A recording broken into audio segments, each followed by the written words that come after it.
Good morning. This is Gaming Perspectives with Saul. Angeline. And today we have, I didn't ask you how you pronounce your first name. Is it Agis? No, it's not. Oh, and see. it's yeah. Yes. So let me help you with that because it's really difficult even for Greeks because it's a rare name. My name is Agis. Agis. So this G is like y, like yellow, yes. It's that Agis, sound. So it's yeah. Agis. Agis. Agis Angeli works for me. But you can call me whatever. I don't care. I want to call you by your, what you are called by. So we have Agis here with us. Well done. And he is working on a project that he's going to put on Kickstarter. And we just want to know who you are and what your gamer roots are. And then we'll go on to what you have coming up in the near future. Yeah. So my name is Agis, correct. I'm Greek, living in London. Thank you very much for having me here. It's an honor, both of you. Well, my background is I was working for many years in the video game industry as a producer and project manager. And at some point, I realized I want to do something on my own. So I created my company. It's called Brave Alice. And our first and current project is RPG Stories. Basically, it's a 3D virtual tabletop that supports all kinds of role-playing games, tabletop role-playing games. And, well, I am in love with tabletop role-playing games since I was 12 years old. Wow. So basically, I play every week for more than 16 years. And all my life is surrounded by fantasy and TTRPG things and Star Wars and anything that has to do, that takes you from this stupid world and takes you to a fantasy place where you can have some fun. Cool. So what was the first RPG that you played? It was the second edition of Dungeons and Dragons. Wow. And I still play second edition. It's my favorite edition for many, many reasons. Wow. So obviously, you play D&D. A lot of people, some people never branch out, right? They never play anything else. Like you, well, not like you, but there's people who still play first edition D&D and that's it, right? But obviously you like other genres. So you mentioned Star Wars. So do you play other RPGs? Yeah, I do. So what happened with me, because, I grew up in Greece, obviously, and it wasn't famous at all. I mean, you couldn't find anyone playing these games, and it was like a stigma or something. Yeah. Like back in the 70s and 80s in the States. So I got lucky because my cousins, and you know how Greek families are. Well, we are like 50 cousins all together, growing up together. So my cousins used to live in the UK. So during the summer, they were coming back in Greece and they brought D&D with them. So that's how it started. And after a few years, I was like 18 or something, and I visit them in the UK, and we went in a fantasy shop. And I saw the rule book of Call of Cthulhu. I think you call it Cthulhu. Same thing, Call of Cthulhu, yeah. Yeah. And I thought to myself, well, let's give it a go. So I got the book and I started playing Call of Cthulhu and modern horror games since then. Like for 4 years, no D&D at all, nothing. Then the third and the fourth edition came and I didn't really like them. So we started playing second edition again. And at some point, I was introducing Vampire the Masquerade. So that's the 3 games I play. I've never played a sci-fi or Star Wars. I really want to, but I am a Star Wars freak and I enjoy the movies and things like that a lot. At some point, I'm sure I'm going to play. But yeah, it's mostly D&D, Cthulhu, and Vampire. Wow.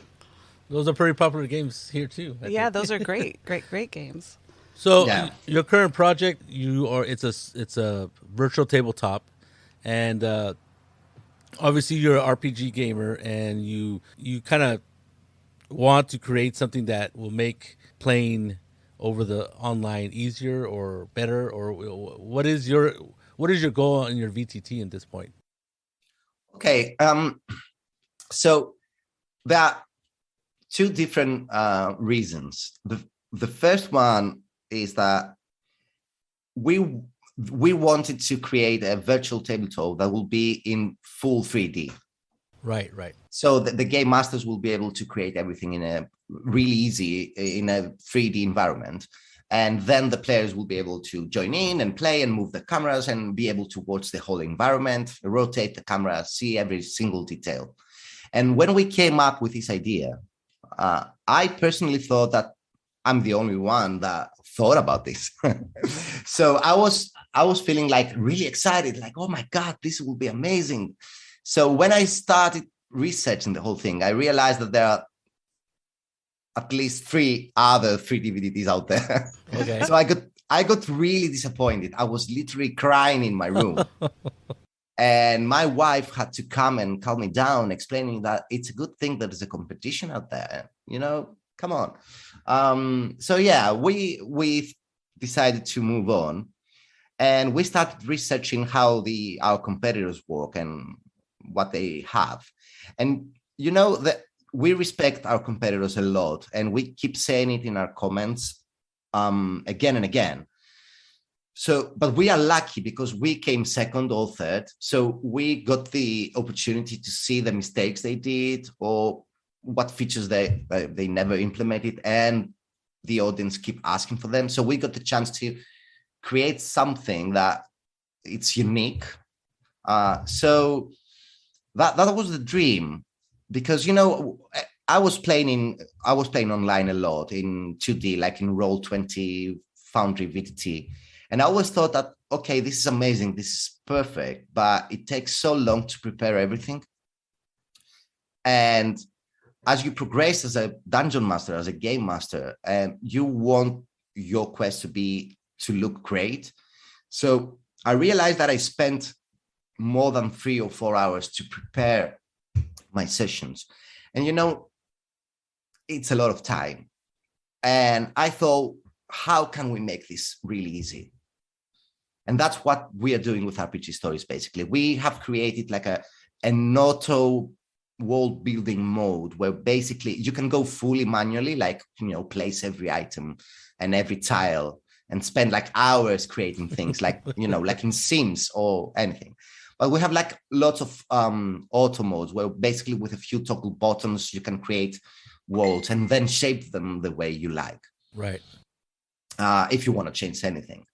And that is basically the reason we are going on Kickstarter, because we had the funds to create it and almost finish it. It's almost done. I mean, the reason we are going on Kickstarter is to ask for more money in order to create more automatic ways to create your sessions and add more models, because we don't want to be that company that, will get the software out there and then start selling things. We want everything to be there. I mean, all the basic things and all the basic stuff. And that's why we also give the opportunity to the players to upload their own models. Right. Because we don't want to go out there and then, sell tables or stupid props like swords and things like that they should already be there. So that was how it started. And we thought as a team that, okay, let's make like a small demo to showcase things on Kickstarter. But things went amazingly well. And we managed like in 5 months to create something really solid and almost done. And we are really proud about it. So yeah, we never thought that we would be here right now, but here we are. And it's going pretty well. We are very proud. So creating a session isn't, the person's not going to have like extensive programming skills, right? Or anything. No, like not that. at all. Not at all. Yeah, because go ahead. Yeah, go ahead. Finish your No, question. I was just going to say that, like in Roll20, because I've been on Roll20 for years now. I don't remember when I started, but it does take a while. If you use maps, if you use creatures in there that you want to use the auto roll, to roll online and stuff, or you could back it up and you can not just roll a dice in real life. But on a session, you're right. You can take a lot of time to make a session. Like I think some people say that they spend for every hour that they play, they spend an hour preparing the session. Yeah, exactly. I know Yeah, the drill. and it's I've been really, there. and it's really, and some people just don't have the time, right? You know, a lot of people are working, and sometimes you don't have all that time to do all that work for a 3 or 4 Yeah. hour session. So Exactly. And I personally, I really enjoy spending that time in creating worlds because it's fun. I mean, I really like it. So I personally use RPG stories manually. First of all, because we need to test it. All right. I mean, but second, now I'm preparing like a quest for tonight. And I'm using RPG stories because it's mine and I can use it already. So I'm just lucky. And I go like 3 by 3 and tile by tile and rock by rock because I like seeing what I'm doing. Plus, I get to keep it for my advertising. And I really enjoyed spending that time. But I understand that people would like to have like auto ways to do these things. So basically, we give 3 different ways. The first one is going manual. Okay, do whatever you want. The second one is basically drawing. So you can get the brush with trees and start adding trees really fast. And the third is going fully auto. Like, I want to generate a room that with the AI system, I'm going to say that I want this to be a library. So I just click and I get like a room that it's like a library. For people who are familiar with, there is out there a very, very good and amazing software called Dungeon Alchemist, which is not a VTT, it's just a world builder. right. So we followed the AI system they got. Like you just draw a room and pop-ups with all the items in and it's ready. And then you can go and adjust a few things if you like, or add more models if you like. And now we also working on another auto system where basically you will be able to say to the software, tell the software like, okay, I need a forest with rocks, and just it generates a terrain and it's ready, simple as that. So you don't have to go like put every tree and then put every rock and then put a path Yeah. or anything. We are really proud about it. And we will start now, since this is the last month before our Kickstarter campaign, we're going to start showing on Monday tutorials and showcase videos on how this works. Because till now, we are showing like, more like advancement. We don't show the UI. We don't show anything. But we're going to start this Monday. Cool. So I got a lot of montage to do, but yeah. So what game are you running tonight on your with RPG stories? All right. Yes. So for tonight, I hope that my party is not listening, but I'm going to tell you because I really like the story. So this is a campaign in my own personal homebrew world that is called Moonstone. And the name is taken from the famous Amiga game back in the 90s. I don't know if you ever played it. No, I never played it. It's an amazing game. You can find it online and play it. It's called Moonstone, A Hard Day's Night. Is that the name of a Beatles song? Well, yeah, but it's A Hard Day's Night, and the word night is as in, a night. K-N-I-G-T. K, yeah. So the main campaign is that it starts with the party waking up in a forest. They don't remember anything. They just remember the names and their skills, that this guy is a wizard, this guy is a paladin or whatever. And they also remember that they are brothers and sisters. Even if they are from different races, they remember that they are brothers and sisters, probably adopted or something. But they cannot remember how they got there. And they can't remember their past at all. They just remember the names, their skills, and that they're brothers and sisters. That's how it starts. And the weather is pretty moody and the atmosphere is pretty dark. And they kind of get the feeling that they are in their homeland, because if you teleport me in Greece, from how the nature looks, I can realize that this is probably Greece. And if you get me, I don't know, to Finland, I'll get the feeling that this is not my homeland. So they realize that they are in their homeland, but no idea where or why. They got a map with a letter saying that you should go to that place, but it's like a small map, not a wall map. So they cannot really understand where they are and why they were going to that place.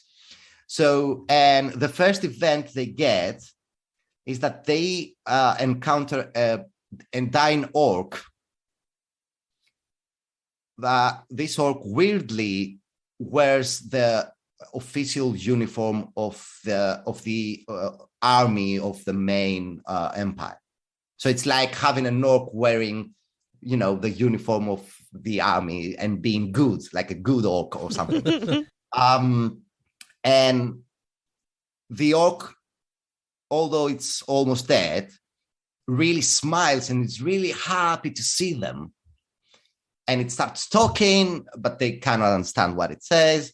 And anyway, soon they realize that the whole world got united, even orcs and all the evil races got united, created like a massive army to stop the forces of chaos.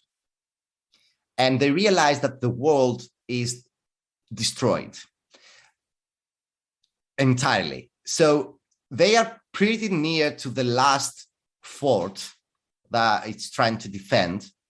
So they get there, they learn the whole story that someone opened some portals and the forces of chaos came, and there's no chance we can defend because, the whole world is destroyed. All our armies are destroyed. We are the last fort. We have like 1,000 soldiers in here. There's no chance we can do anything. And as this happens, the force of chaos come, and there are like 30,000 demons coming. So they give this fight in level 1 or 2. And of course they die because there's no chance they survive this. Once they die, and this is in the first or second session, they wake up again and they feel like they're throwing off a mirror. So what happened is that they went to a dungeon. They had a quest, but they don't remember it, to see this mirror, because this mirror has the power to watch the future. So they went in the mirror, they saw the future. Now they're out back in the past. And they know that in 6 months, the world is going to be destroyed. So they have to go around the world saying that, hey, guys, the world will be destroyed. But nobody believes them, obviously. They say that the guys are crazy. And the whole party knows that this is going to happen. Anyway, when they go to the first city in the past now, in the present, they realize that they are wanted being. So they go into the first city and they see that the faces like they are wanted. So for some reason that they don't know, they are also wanted for something. So they cannot go to the authorities and say, hey, hello, we know we saw the future, because they're going to jail. So it's pretty hard to, I keep writing, but that's the main thing. And they'll have to somehow explain to all the kings and all the wizards of the world that this is coming. We only have 6 months, and I'm still composing the quest from there. But that's the main thing. Cool. Do you like it? Yeah, it's very very, cool. very creative. Yeah, I usually don't get too complicated with my people, but I don't know. Maybe I should try. It sounds good. Yeah, they're gonna hate me. I know. You're using what, second edition D&D? Yeah, this is second edition. Yeah. Cool. You said you looked at third edition and didn't like it. At all. At all. Wow. No, at all. Well, the fifth, I'll tell you. I respect everything, and I truly believe that if the party enjoys the game, then everything's all right. Right. So if you enjoy this edition, it's all right. Oh, yeah. What I don't like with the new editions is that basically it's not the rules, it's the balancing. I don't like this thing where each class is almost equal. It feels like going away from Tolkien. So this thing where the rogue or the thief can do crazy things in order to be equal with the wizard and the cleric and the paladin, I don't like this thing. I prefer to role play in the game. Like, Gandalf is really powerful. Frodo is not. Aragorn is just a warrior, but when the time comes, Gandalf will say, your sword cannot help here, let me do it. So I think that this magic is lost. And we are trying, as game designers, we're trying to balance things. And it's not role-playing. It's just like playing video game with dice. That's the feeling I get from the 5th, 4th, and 3rd editions. And I don't like. And, when you play 2nd edition, for example, and you play a thief, you progress in level faster because it's easier to learn these skills. But when you're a wizard, you go slowly because it's harder, but you get more power. And this role-playing thing, I really like it. So I really like the idea to role-playing like a thief who is not powerful at all. And he tries other ways to survive rather than being the hero and having all these crazy skills where he can tumble and do Yes. crazy things we see in movies, but we will never see in a book like Lord of the Rings or something. So that is why I'm stuck with 2nd edition. Obviously, we homebrew several things. And I understand that the system is hard, but yeah, that's the main reason. I've talked about on my podcast that I started with original D&D, and it was very like deadly and everything. Then we got Advanced Dungeons and Dragons, and we're like, oh yeah, they had all these new classes, but there was that difference in progression, right? You had your experience points for the thief or for the fighter were lower than for the wizard. So you're right, you progress faster, but the wizard would always just kick your butt anyway, because unless unless you stab them in the back or something. Exactly. Yeah. So you had to figure out ways to survive. Right. And now you see it's almost impossible to kill a player in the 5th edition. Oh yeah. So back in the 2nd, you got this feeling that I'm gonna die. let's don't go there. Yeah. There wasn't just a feeling. You really could just die. Yeah. We play with a GM who always says death is on the table, because that way it makes the players not do really silly things. So yeah, exactly. Yeah. He does say that, and it is a different kind of. He doesn't like, and in fact, him and his friends, the way they run games, they go, I don't care about killing characters. If you do something stupid, you're gonna die. Exactly. And they play a lot of Call of Cthulhu too. When I play Call of Cthulhu, all the dice are open, no screen. Yes. Yeah. If you wanna go there, you went there because you decided to go there. There's nothing to do with me. Same with D&D.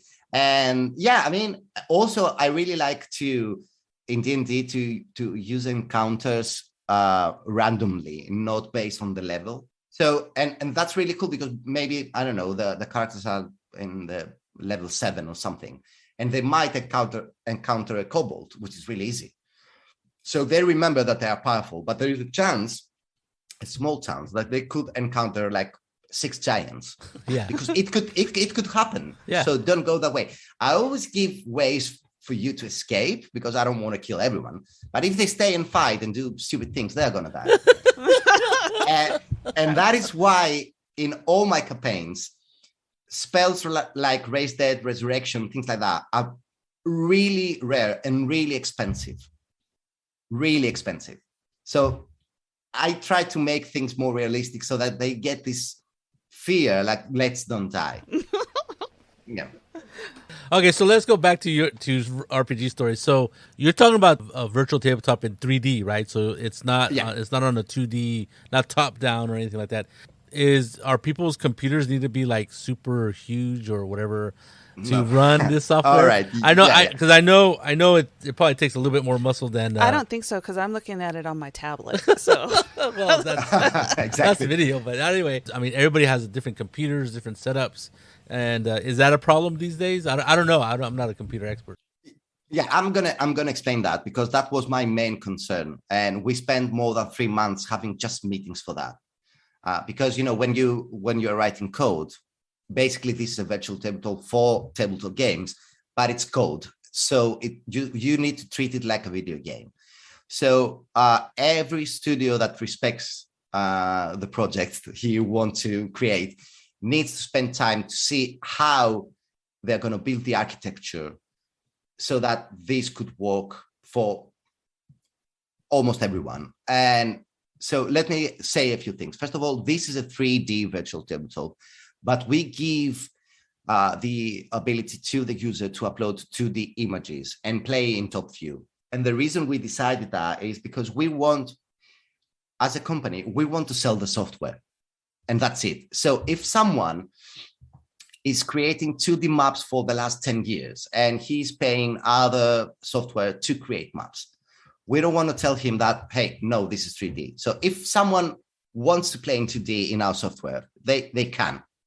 But we also offer this massive world builder where he can build everything in 3D, sorry. So the minimum requirements, which are not 100% sure about them yet because we're testing things and we don't want to lie, they are going to be pretty low. And the reason is that we managed to split the code in 2 versions. So basically, you are able to go and buy the GM version, where the GM version has the wall builder, all the VTT features, everything in it. And it will probably need like an i5 to run. But then we got like the player's version, which has no wall building at all. It's just the VTT. So the player gets to connect and do the matchmaking with the DM. So you got like the DM who's hosting and 4 or 6 or 7 or 8 or I don't know how many players connected to that host. And basically, if the internet connection is good, not good, it's just normal and not like shit, sorry about the world, they're able to play because we render everything the camera sees. We don't render the whole thing. So if your camera looks forward, we just live render what the camera are seeing. So each player gets the minimum weight of data to upload and see. So that's the first trick. Secondly, we know that that our software looks pretty realistic and we don't use like low poly graphics, but there are several ways to optimize these things. So we got lots of tricks when it comes to textures and polygons, and they may see high poly, but believe me, they're not. So it's not that heavy. So for example, one of the problems I always had with, even with Roll20 is that my friend had like an old laptop and we couldn't connect it to play. And I said like, okay, I need somehow to solve this. And we are doing our best for that. So I guess it will be like an i5 with no specific graphic card for the GMs and almost anything for the players. So that's the case. And obviously the player's version is a lot cheaper. So overall, the party needs to spend less money to play all together than they do with the competition. So that's the thing. It won't be really heavy. And we are running like several tests. So one of the tests we do almost every day when we get a new build, everyone in the team uses their old laptops and the heavy, huge, massive PCs we got. And we go to the 3D scene and we put all our models, like more than 1K models. We change the flow, we add anything to see how it will react. And it's going pretty well. So we really care about that. And we think we will be all right. Another trick we've done is that the GM can split his environment into different tabs, like in Roll20. So if he feels like, okay, this scene is really heavy, he can always create in the same project a new tab and start from scratch. So if he wants to create like a forest that leads to a city, he can create the forest in the first tab and the city in the second. So it won't get heavy. So we are looking for solutions to help people not have such problems.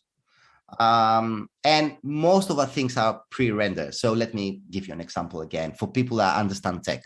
So you can create like a room and then add a table and then start putting books on the table and start adding potions. But you get the ability to save that. And then you can add the table with the books and the potions as one model and not as like 10 models. So it gets lower and lower in polygons and in data. Yeah. So that's the tricks. The GM is actually hosting, so it doesn't require an outside server, like let's say. Like, No. Oh, okay, that's cool. No. No. Yeah. I'm not an expert because, as I told you, I'm just the producer and the director. But it's no server. It will be a huge mistake. I know that people, especially in other platforms, they enjoy like meeting random people and play. So that requires a server. We're not going to do that now because we want to release the software after our Kickstarter campaign as soon as possible. So we will start with peer-to-peer matchmaking, the party connects and plays. So if you have like a basic internet connection, you'll be fine. No lag, no nothing. And if this gets big, we are going to consider, adding a server, but I don't want to go out there and put something that it won't work 100% correctly, because I hate when this happens. When you buy a software or anything and you are trying to play and you cannot connect. I hate when companies do that. And I had that problem. Let's not talk for role-playing games and our competition. We had this problem with Civilization 6. Yeah. It's one of my favorite games, and we play with my wife all day. It's the only reason we fight. That's pretty good. That's not bad. Yeah, that's the only reason we fight. For Civilization. You should consider yourself very lucky.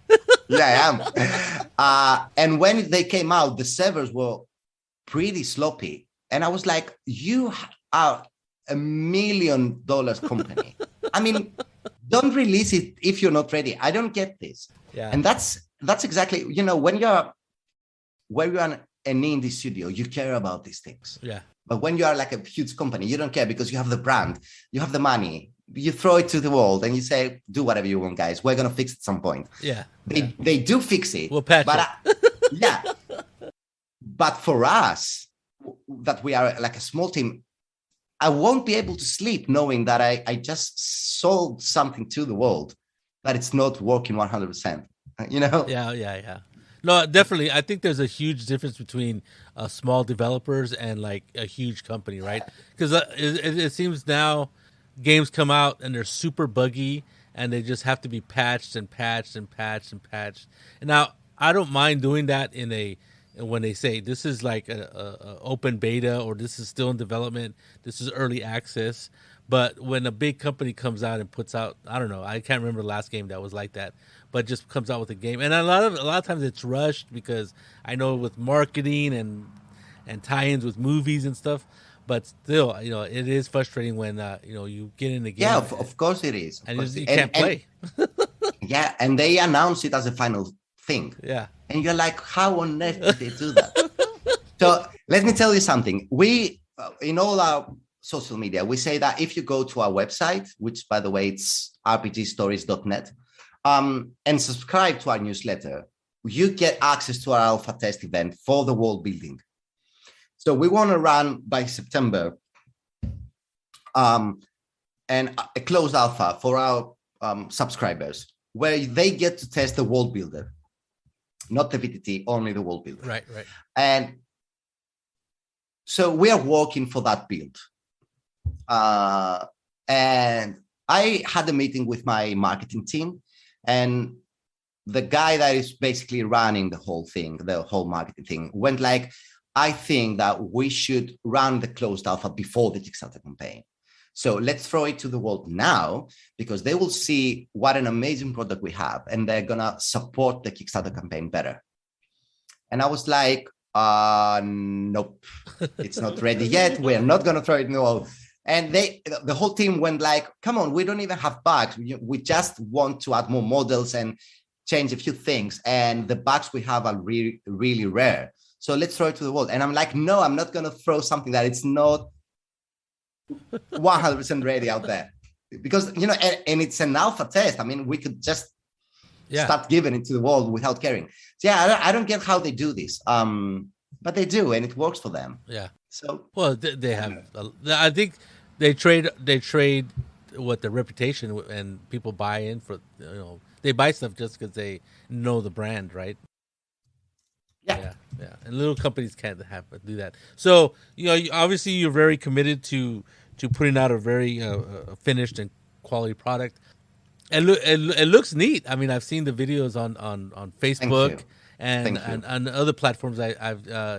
Your marketing people, even though they give you, advice that you don't want to take about the putting out the album They're doing their job, and it's getting out there because I saw the video or the commercial. I don't know what you call it. Yeah, the advertisement for it, and then one of your people contacted me, the lady in Greece. Forget her name. Yeah. I'm sorry. Chrisa. Yes. Yeah.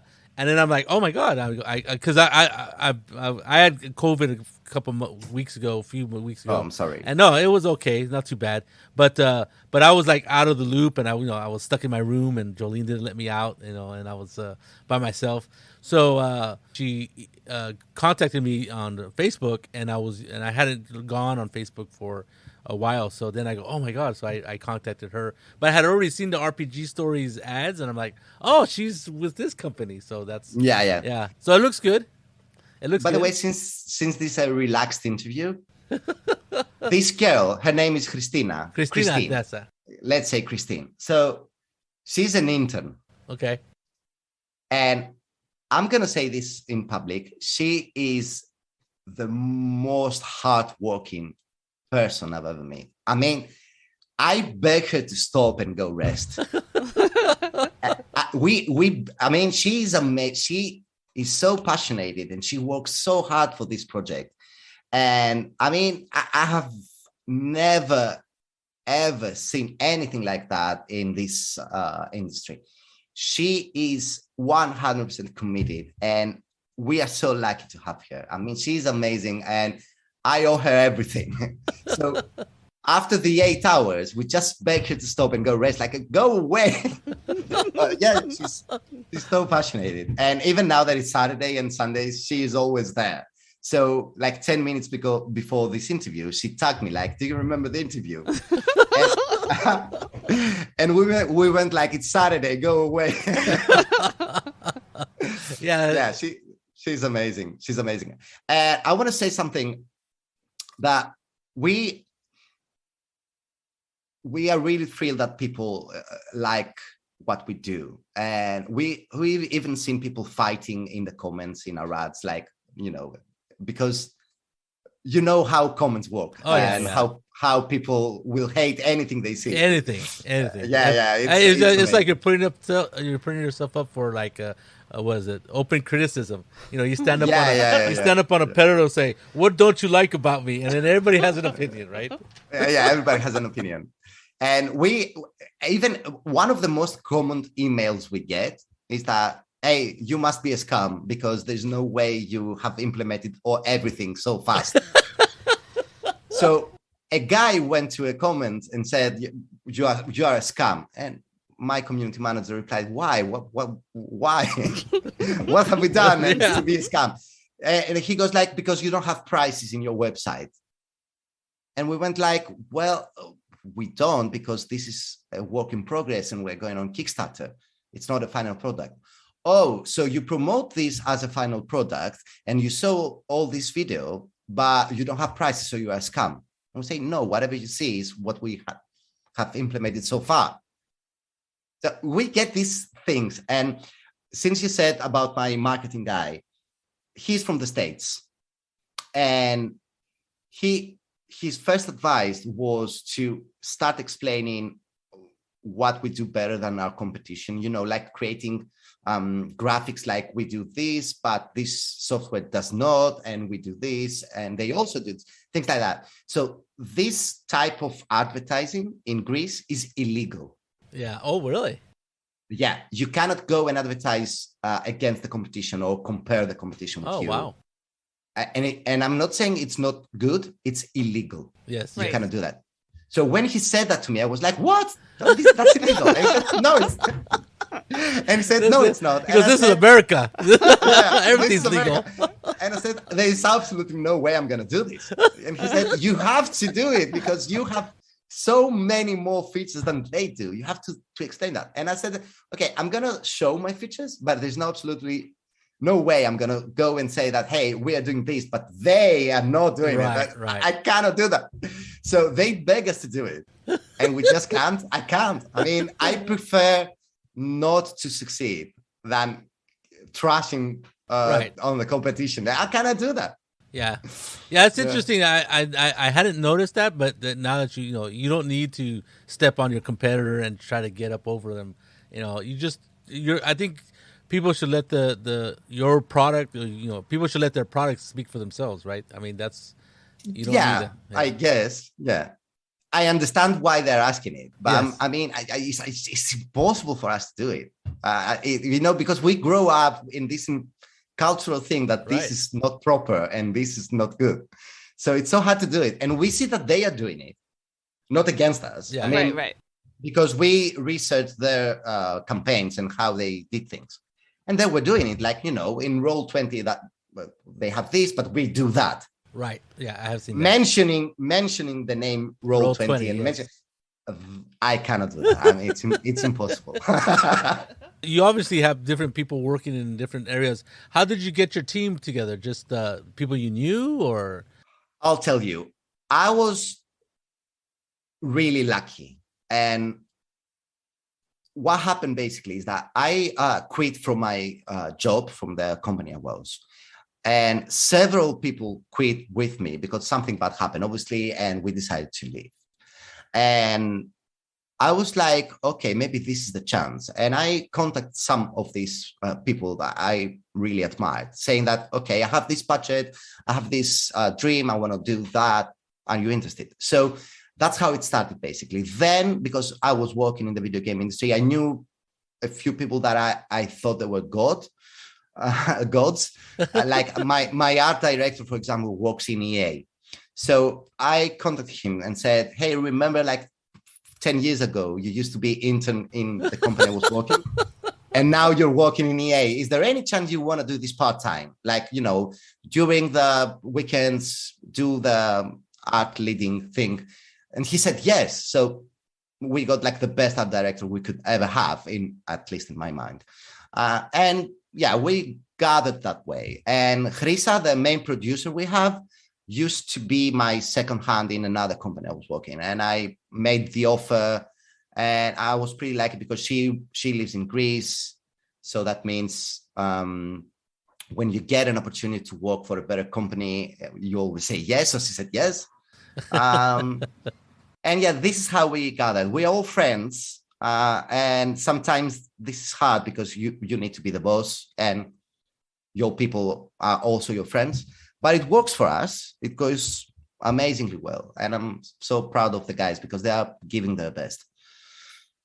Yeah. Well, September's kind of right around the corner, and I know you're a busy man. I've talked to people, usually, I think, putting out a book, a RPG physical book or whatever, is probably a lot easier than putting out software. But they even say that it's very challenging, and there's certain things that there's no way you can ensure a successful Kickstarter campaign.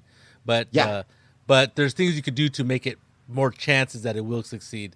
So how was that? Was that a big learning experience for you? Because like Kickstarter is different than project managing, I guess. Just because you have a project that you're managing or trying to bring to market. Yeah. And then there's Kickstarter, which is a totally kind of a different beast or different animal. Yeah. So let me tell you, community building needs time, and you need to be honest, and let's don't hide here. You need money. You need like a budget for the advertising, for the influencers, for people that, because not all of them are willing to do it for free, like you do, for example. And we thank you for that. So what happens when you want to run a Kickstarter is that you think how this works, but you don't, like with all things. So you are researching to find the proper company that will advise you. And you always step on people that they just want to get your money and do nothing for you. So you do a few mistakes, you lose some money. At some point, you find the right partner. And when you do, there's not much time left. So you are trying to do all the things you had to do in a period of 4 months, just in 2 months. So you turn up working 15 hours per day, trying to do everything.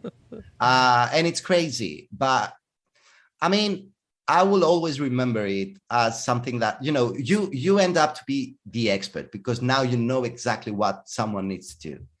My advice to the people out there is that when they realize how to do it, and when they are 100% sure that now they're doing it properly, and they have like a good manager that gives advice and they follow it. My advice is you always need to remember that if this doesn't work, probably it's because the product is not good. Because we tend to forget that. We tend to say that, hey, I wrote this book, it's amazing. My marketing plan didn't work, so it must be the marketer's fault. That's not, sometimes your product is not good. And we saw that in our early steps, because we were showing things that people didn't want to see. So when we changed a little bit the art style, when we changed the view of the camera of the shots in the videos, and when we changed the overall style we were advertising and the things we were showing, then it happened. So we started getting follows, we started getting subscribers, so sometimes it's your fault as well. Another example is that we get a lot of questions if we're going to have rule sets in the system, like Roll20 does or other software. I'm bringing the Roll20 example all the time because it's the most famous, and no, I don't consider them to be a competitor. So, because they are 2D. So we realized that this is really important for the community, and we never thought of that. So we said, okay, let's change the design. Let's add rule sets because they need that. So we throw out questionnaires asking people what they want without even saying the name, without even saying that, hey, this is for RPG stories. So it wasn't like an advertising or something. It was just questionnaire. What do you need from a 3D VTT? So we started asking people what they want. So you have to lower your ego and go with what people want, because they are the ones that they're going to use it. So you don't have to be like, this is mine, I'm going to do it my way. No, ask people what they want and they will tell you. And that is why we also decided that when this madness, when this Kickstarter ends, we are going to give the chance to the backers to vote on our final features and models. Like, hey, this is our funds. We can implement like 1,000 more models. What kind of models do you need, guys? So because there's absolutely no reason for us to decide this. Right. They are going to use it. Yeah. So, yeah. If they want trees, more trees. If they want more like pirate packages, then let's go pirates. So we keep saying that the backers will decide how we are going to do this. We are implementing the basic when it comes to model, to connection, to VTT, to dice, things like that. But for the special features and how this will grow after the Kickstarter campaign, we want the backers to be involved in this because they know what they need and we don't. Right. Pretty cool. Pretty good. I think any person or any company that listens to their customer base is probably going to be pretty successful, and hopefully you'll fund and get your goal and go beyond it. Hopefully. Kickstarter is always a weird animal. So good luck. I'll be looking at what's going on, and thank you very much. And hopefully you seem like a very nice person. I mean, thank you. I mean, it's not that what's really amazing is that I like doing interviews, with all kinds of different people, mainly because I think gamers are just like interesting people, and I haven't come across somebody we've interviewed that we're like, man, I didn't really like that person. You know what I mean? I'm not trying to, I'm not, blowing smoke or anything, but to me, it's like, and Jolene says it all the time. She goes, they're just like you, Saul. They play games just like you all the time. I mean, I'm like, I guess that's pretty. I guess that's a pretty good compliment. I consider myself a nice guy sometimes.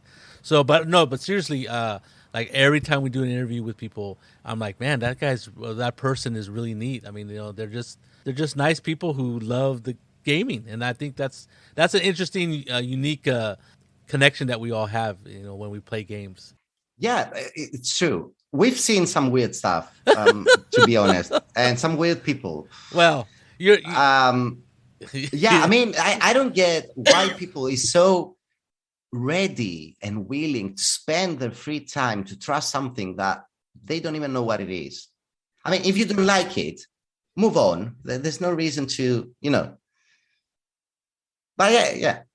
I don't get it. But there are amazing people out there. I mean, let me tell you something. There is a competitor that is going on Kickstarter after us.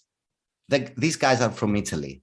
And at some point we realized that they are coming, and they realized that we are coming. So we added each other. We went to their Discord. They came to our Discord. They followed our Twitter. We followed their Twitter, but we never spoke because there was this fear that, okay, we have some similarities, but they are mostly dedicated in D&D, and we are doing sci-fi and modern as well. And we are a different thing because they do AR, we don't. So we are not like direct competitors, but we got this, instant fear that, oh my God, now what?